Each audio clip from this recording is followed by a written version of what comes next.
Welcome to Electrified. It's your host, Dylan Loomis. A quick message for you guys with regard to these sponsored videos. I really just want you to know I'm trying to be as intentional as possible. I've honestly probably turned down between $5,000 and $10,000 of sponsorship opportunities because I'm really only accepting sponsors that I think might be able to add some value to your life or bring awareness of a product or service that some of you might enjoy. And yes, I know that I can't please everyone, but I just wanted to get that off my chest. So in the coming weeks and months, since the channel is now at a point where there are plenty of people reaching out for sponsorships, just want you to know I am being as intentional as possible and thinking of you guys the whole time. But that quick PSA is over, so let's get back inside. So a very happy Friday to all of you, and a quick shout out to my newest patron, Tony.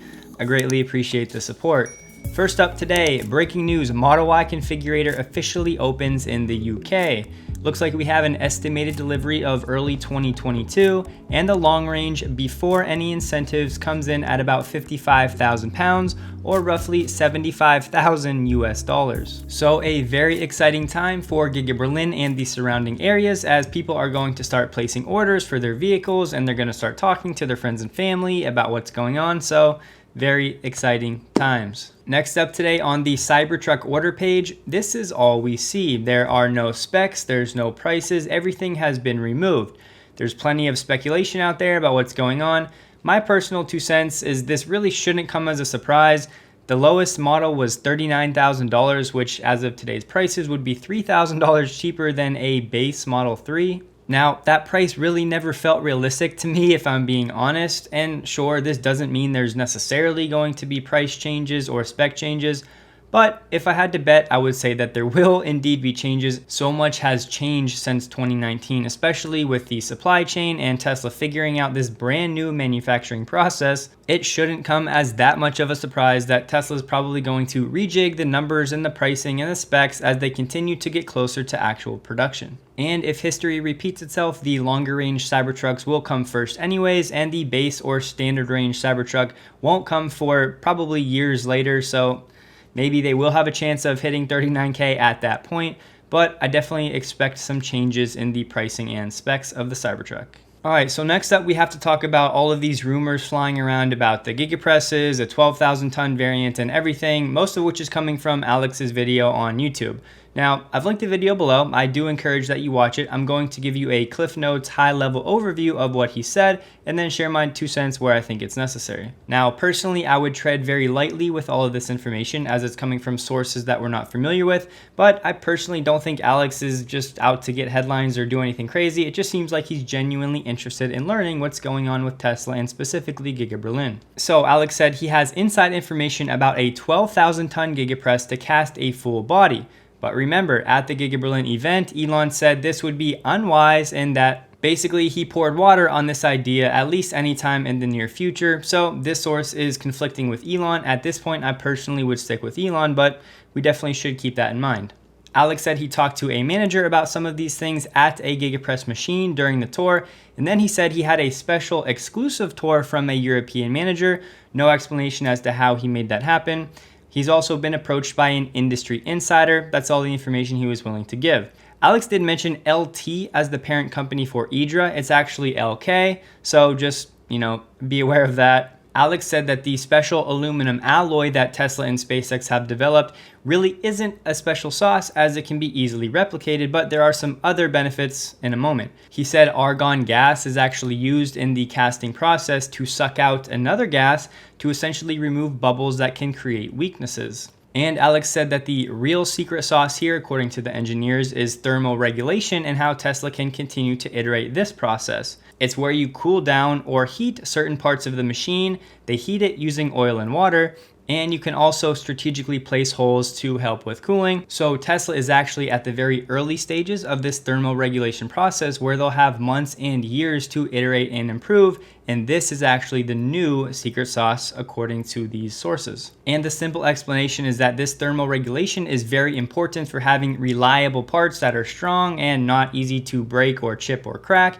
So when you inject the metal, it obviously comes into contact with the press, which will thus cool it down. So you have to manage this whole process. Tesla also uses a special lubrication to make sure that the metal flows into the press and does not stick. And the actual casting process is a two-move. There is one press essentially where the air is removed, and then there is a second press that completes the cast. He said Legacy Auto probably will not follow suit and order a bunch of GigaCasts because they don't have the necessary experience in-house, at least not yet. They would have to farm it out to suppliers, which is a big risk for them. And again, a big advantage of the GigaPress is the ability to calibrate the machine over time, little things that you can tweak, and Tesla's just starting this process. Once they have the rub and the fub, the rear underbody and the front underbody done, that will replace roughly 211 single parts. Of course, a big deal. In the event of an accident, there are certain breakaway parts, not on the cast itself, but things that are attached to the cast that will absorb the energy in the crash, so that will somewhat protect the Giga castings. We know that's been a point of contention for some time. And his source said that each machine can do above 1 million castings, and there are currently 2 machines active at Giga Berlin up and running, with a third and a fourth machine getting ready, with space for another 4 machines at a different part of the factory. This would be a capacity for 4 million castings, but no time frame was given for this, which would be 2 million vehicles because one is for the front and one is for the back. So some potentially very good stuff there. Alex, thank you for the work you're putting in and your seemingly genuine desire to understand this process. Hopefully you can continue with these inside sources and they prove to be reliable, but for now, let's just all tread cautiously. Moving on, there is some uproar in the Tesla community because Tesla chose to give FSD beta to Ross Gerber, who had a safety score of 37. So not just people with 100 out of 100 have received the FSD beta. Ross apparently got it, and the first thing he did was he recorded the FSD beta with his phone, which is definitely legal in California. I know he was just amped up to get it, but probably not a great look. This is a tough one. It is Tesla's business and their software, so they should have the ability to give it to whomever they choose. But at the same time, if you tell the public you're gonna do one thing and then you do another, especially to a social media influencer, it's not always the best look, but let me know which side are you guys on of this debate. And sticking with the FSD beta, it looks like the rest of the users with 100 scores are now getting the beta. Maybe not all of them yet, but a majority are reporting that they are now included. And Elon said beta 10.3 will be releasing Friday next week, so 1 week from today, to all cars with a 99 out of 100. Next up, Jefferies increased their price target for Tesla stock to $950 a share, up from $850. I've included this link below if you want to check out the details. Next up, here we have it. Tesla Insurance is officially live in Texas. This is great news. On Twitter, Holmar's Catalog said that Tesla Insurance might be resetting some safety scores to 90 if you do register for insurance as part of this real-time insurance gauge. They say here each customer starts with a score of 90. You will be notified 30 days before any changes to your premium. But then Thomas on Twitter said, I just signed up and my score did not change. Premium will be reduced after first 2 billings by 40%. And as you can see, a score of 90 will lead to a premium of $86 a month, where a score of 100 would be $52 a month. So a pretty big gap there. Something to think about here. If good driving is actually going to be rewarded in terms of insurance premiums, which if you think about it, it really should be, this will lead to more people, once this spreads to more states, wanting to use Tesla insurance. It's going to be a feedback loop because if you're a good driver and you don't have claims, you're going to want to have a premium that reflects that good driving. And on the other side of the coin, if the bad drivers are being charged more, maybe they end up leaving Tesla insurance, going to other companies where then they have claims, and then those other non-Tesla insurance companies will be paying out claims.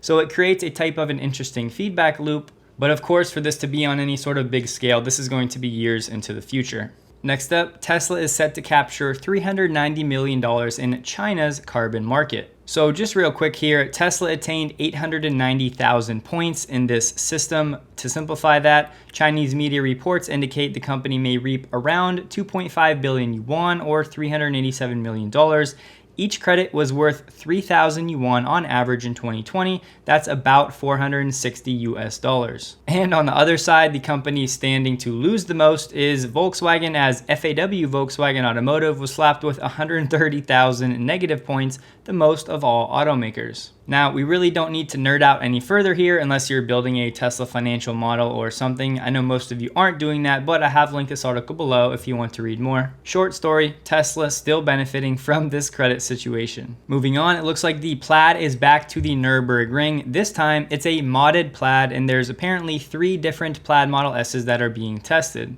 When Tesla set the record back in September, it was an unmodified, basically stock vehicle. And Elon did say that next time it'll be a modified Plaid with added aero surfaces, carbon brakes, and track tires, all things that can be done without Tesla being in the loop. So once again, I'm not positive if this is like directly from Tesla doing this or if this is just a third party using the Plaid. If anybody has any more information, please let us know below. And a quick note from Raphael on Twitter, Tesla is sending out the following email asking people to recommend future supercharger locations.